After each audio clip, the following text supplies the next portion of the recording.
Welcome to the deep dive. One of the first things many of us wonder when we're trying to build something, maybe a business or even just a personal brand, is how do we actually get noticed? Right. It's a big hurdle. It really is. And look, if you're searching for a way to maybe give your social media profiles a bit of a jump start, you might want to check out rapidboost.net. Mhm. It's a platform that can help amplify your engagement, get more eyes on your content, faster. Useful for some folks, definitely. But today, our focus is actually on, well, a different path, one that's really all about smarts, not necessarily spending. Exactly. We're diving deep into how you can potentially explode your business growth using absolutely zero-cost social media marketing hacks. Yeah. We've been looking at a really fascinating collection of strategies, and they're tailored specifically for those of you maybe running lean. Solopreneurs just starting out, startup founders watching every single dollar, or small business owners just determined to get the most out of the resources. These kinds of social media approaches can honestly be a game changer. Totally agree. So, our mission in this deep dive, it's to pull out the most potent, the most like immediately actionable social media hacks.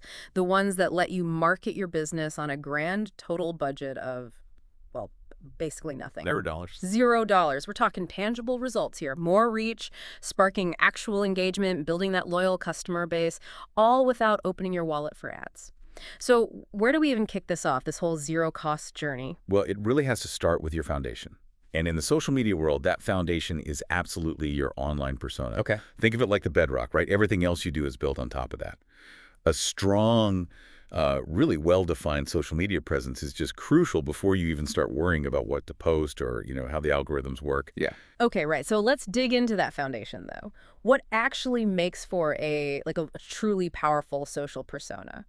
So the first key thing is optimizing your profile so people can actually find you. Right. Discoverability. Right. Searchability. Exactly. When someone's looking for a business like yours, you want to make it as easy as possible for them, right?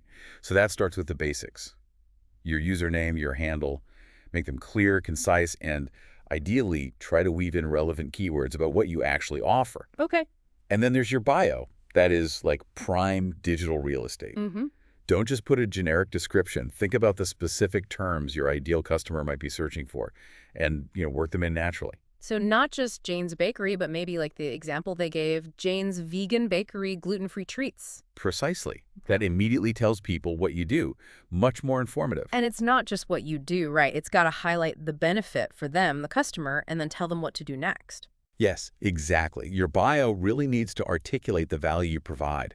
The article had that great example, helping Seattle snack lovers find delicious, guilt-free options. Ah, right. It's specific. Very specific. It speaks to a need and a location. Mhm. And that call to action, the CTA, is just as vital.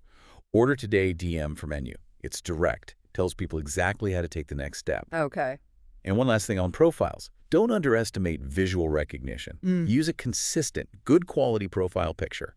Maybe it's a friendly headshot, maybe it's your logo, but it helps people instantly recognize you across different platforms. Got it. So individual profiles are polished. What's the next layer then for building this strong persona? Consistency. Absolutely vital across all the platforms you choose to be on. All of them. Instagram, Facebook, LinkedIn, TikTok. Wherever you are, yeah. Your branding, the visuals, the voice, the tone, it all needs to feel cohesive. Like, imagine someone sees your logo on Instagram Mm-hmm. and they stumble across your Facebook page. Those visuals should create an immediate link, immediate connection.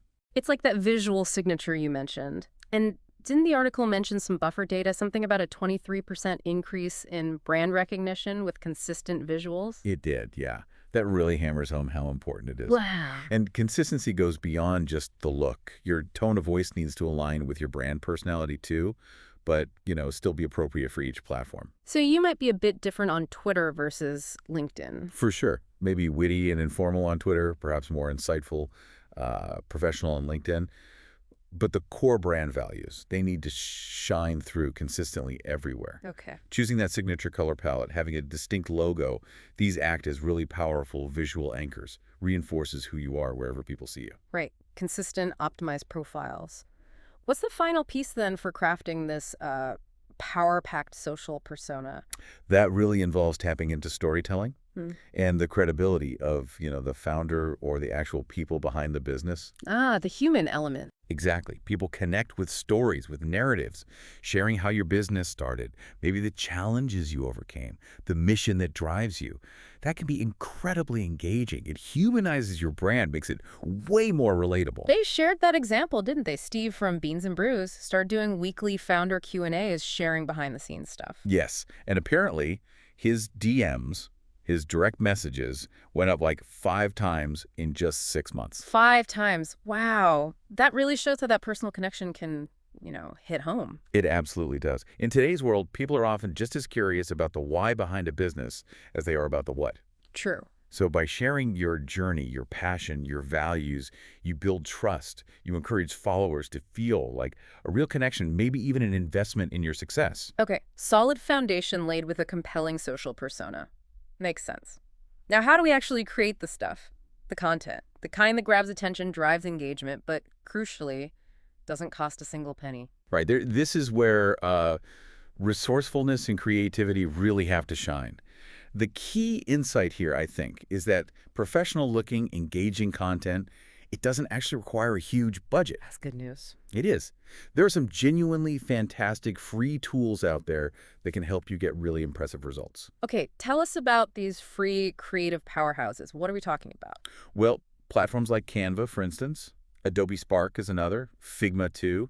They offer tons of free templates designed for all sorts of social media formats. Like for posts, stories. Everything. Standard posts, stories, even more visual things like infographics. Even if you have zero design experience, these tools make it incredibly easy to create polished, on-brand visuals. Okay. And like we said before, using consistent templates, it just helps reinforce that brand recognition. Fantastic. So really no excuse for visually unappealing content then. What about other content strategies, things that won't cost us anything? Well, the big trend right now leans heavily towards authenticity. Mm. And embracing that costs absolutely nothing. Sharing things like day-in-the-life stories, hosting live sessions. These are super effective ways to connect with your audience in real time, show the human side of your business. Live sessions can be intimidating, though. They can be. But even short candid videos, maybe under 2 minutes, they tend to perform particularly well. It doesn't have to be super polished. Yeah, the article even cited Sprout Social saying, oh, is that 79% of consumers prefer raw, unfiltered brand videos? Exactly, 79%. Okay. That's a massive indicator of what people actually want today. So less polish, more realness. Pretty much. Mm. People are getting, kind of wary of overly produced, obviously salesy content. They crave genuine connection. Okay, what else? Another incredibly valuable zero-cost tactic is actively experimenting with user-generated content, Yeah. UGC. Ah, yes, UGC. Yeah. Turning your happy customers into, like, your marketing team. How do we actually tap into that effectively? Well, you got to encourage your customers to tag your business, in their photos, their reviews, testimonials. Then, with their permission, definitely get permission, share their content on your own channels, your main feed, your stories, wherever it fits. Why is that so powerful? It builds just incredible amounts of trust and social proof because it's real people, not the brand, sharing their positive experiences. Makes sense. And apparently, Nielsen research suggests featuring UGC can actually lead to a 20% increase in sales. 20%? That's significant. It really is. Just make sure you always, always credit the original creator. That's crucial. Good point. Okay, so in this realm of free content creation, what's like a simple but maybe often overlooked way to boost engagement and get insights? Just ask questions. Seriously. Use the poll features, the Q&A stickers, quizzes. They're available on Instagram stories, Facebook stories, Twitter, LinkedIn. All those interactive features? Exactly. It's a fantastic way to get people interacting with your stuff. And bonus, you're essentially getting free market research. You see what topics, what questions really connect with your audience. Love it. Okay, so strong persona, check. Compelling free content, check. Now, the algorithms, those mysterious beasts. How do we make them work for us, not against us, to get more organic reach? Yeah, the article makes a really crucial point here. Algorithms aren't, inherently biased against small businesses. It's more about understanding what signals they prioritize. Okay, so what's one of the big signals? Timing is fundamental. when you actually post. Right. When should we be hitting that publish button to get the most eyeballs? Well, okay, optimal times can vary. Definitely depends on your specific industry, your audience. Sure. But general data, like from platforms later analyzed, suggests that posting between, say, 9 a.m. and 11 a.m. in most time zones often leads to higher visibility. 9 to 11 a.m. Okay. But honestly, the most effective approach, use the built-in analytics tools on each platform. They'll tell you when your specific audience is most active and engaged. That's the gold standard. Right. Personalize it. Makes perfect sense. Understand our audience patterns, not just generic advice. Okay, what's another key insight into how these algorithms work? Early engagement. It plays a really significant role. Yeah. Meaning, when you publish a new post, try to encourage your team members, maybe your most loyal customers, even just friends, to like it, comment on it, share it within, say, the first 30 to 60 minutes. Ah, that first hour is critical. It really seems to be that initial burst of activity. Right. It signals to the algorithm, hey, this content might be relevant, it might be interesting, and that can lead to it being shown to a much wider audience. Gotcha. So it's like giving the post a little nudge, little momentum boost that the algorithm picks up on. Okay, what about jumping on trends? Trending topics, popular hashtags? Is that a good zero-cost strategy? Absolutely, if you do it strategically. Right, keywords being strategically. Exactly. Participating in relevant trending challenges, maybe using a popular meme format, using trending hashtags on Instagram, TikTok, even LinkedIn sometimes. That can seriously boost your discoverability. The article had that great example about toy brands seeing a big jump in engagement using hashtags related to the Inside Out 2 movie when it came out. Ah, yeah. And that was without spending extra ad money. Totally organic, just leveraging the trend. The key, of course, is making sure the trend actually aligns authentically with your brand and your message. Don't force it. Right. Needs to feel natural, relevant, not like you're just jumping on any old bandwagon. Okay. And finally, how do we make content that people actually want to share with their own friends and followers? Think about creating stuff that provides genuine value. Or maybe it evokes emotion. Or offers a unique, interesting perspective. So like helpful stuff, or moving stuff, or thought-provoking stuff. Precisely. On LinkedIn, maybe that's an insightful infographic like a cheat sheet summarizing industry trends. On Facebook, maybe it's a heartwarming story or something nostalgic or inspiring. The goal is to produce content that your audience finds so helpful or so interesting or entertaining that they feel compelled to pass it along. Like checklists, success stories. Yeah, practical checklists are great. Compelling success stories, those aha moment insights, those often get shared a lot. Okay, great stuff. So we're crafting shareable content, we're getting savvy about the algorithms. Now, how do we tap into the power of communities? And maybe smaller influencers, again, without needing a marketing budget. Yeah, this is where strategic networking and really active community engagement become incredibly valuable. The article really emphasizes actively participating in relevant online communities. So joining specific Facebook groups, maybe subreddits in our niche online forums. Exactly that. But the crucial part here is being a genuine, helpful contributor, not just someone popping in to drop links and self-promote. Right, add value first. Totally. Answer questions, share your expertise, offer valuable insights without constantly pitching your business. Over time, people will naturally get curious about who you are, what you do, and that can lead to organic traffic, genuine interest. So building authentic relationships, establishing yourself as like a go-to resource in those spaces. What about flipping it, creating our own community? Oh, that could be incredibly powerful for fostering loyalty and building a really dedicated following. How would you do that? Well, you could consider starting your own Facebook group, maybe initiating a hashtag challenge that's centered around your business's mission or a topic your audience cares about. Like the example, hashtag low waste living challenge for a sustainable brand. Exactly like that. The founder often becomes this trusted host, nurturing that sense of community, that shared purpose. Brands like Glossier, they famously built huge followings by cultivating these kinds of engaged online communities early on. That's a fantastic example of community-driven growth. Okay, what about influencers? If we don't have cash for the big names, what's the play? The key is focusing on micro-influencers. Micro, so smaller followings. Yeah, typically in the range of maybe 1,000 to 10,000 followers, and even nano-influencers, who might have even smaller but super engaged niche audiences. Okay. These folks often have very dedicated communities, and they're frequently open to collaborations in exchange for, say, your product, or maybe just a shout-out on your page, or co-creating some content together. So not necessarily asking for big fees. Often not, especially compared to the mega influencers. And interestingly, their engagement rates can actually be significantly higher because they usually have a much closer connection with their followers. Interesting. So it's about finding those smaller, maybe more authentic voices that really resonate with a specific group. What kinds of collaborations could we do with them? Oh, lots of things. Yeah. Co-hosting live sessions on Instagram is great, joint Twitter spaces, anything where you can cross-promote with complementary businesses or creators. Tapping into each other's audiences. Exactly. Even if your own following is still pretty small, you can offer value through your unique skills or expertise. Think like a local dog trainer teaming up with a dog bakery for a joint Instagram Live Q&A. Ah, nice example. Provides value to both audiences. Totally. It's about finding those win-win scenarios based on value exchange, not just cash. Love those creative, low-cost partnership ideas. Okay, so we're growing, we're engaging, building community. How do we keep that momentum going? How do we really scale things up, again, with zero financial investment in marketing? Right. This is where you need to get really smart and strategic. Mhm. It comes down to leveraging automation where you can, diligently tracking your analytics, and embracing this mindset of just continuous experimentation. Okay, automation sounds like it costs money, usually. How can we automate social media tasks for free?